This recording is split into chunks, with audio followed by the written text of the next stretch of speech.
Next question is, show that the function defined by f of x equal to cos of x square is a continuous function. So the given function is cos of x square and we have to prove that it is a continuous function. So what we will do is, there are two functions, isn't it? There are two functions and it's not the product, a function inside the function. So what we will do is, we will take the outside function as h of x equal to cos x.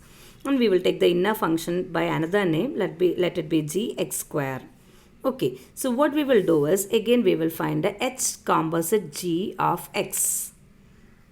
Okay, h composite g of x. Why we are finding composite function is because we know if two functions are continuous, then their composite function will be definitely continuous. So we took h of x as cos of x. Cos of x is a trigonometric function, it is continuous.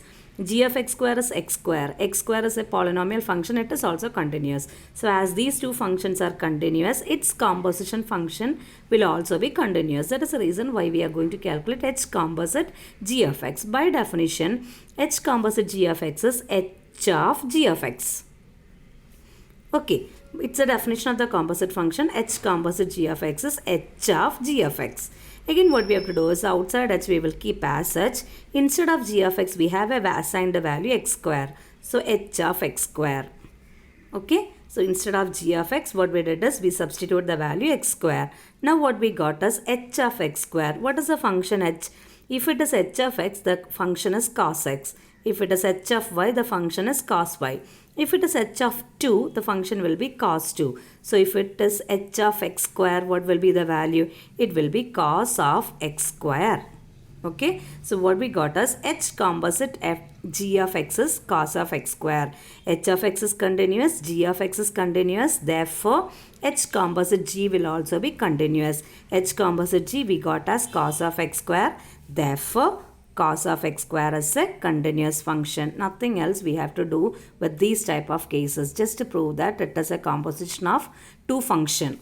So what we did is, the question given was cos of x square. Cos is a function, x square is another function, a function inside a function. So what we do is, outside function we give one function, name of one function h of x, and for the inner function also give another name g of x.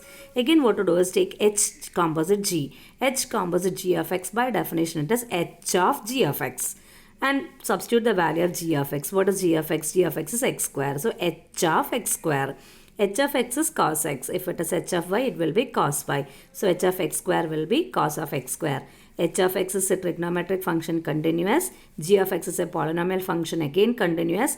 Two functions, if they are continuous, a composite function will also be continuous. So as h and g are continuous, h composite g will also be continuous, and hence cos of x square is a continuous function.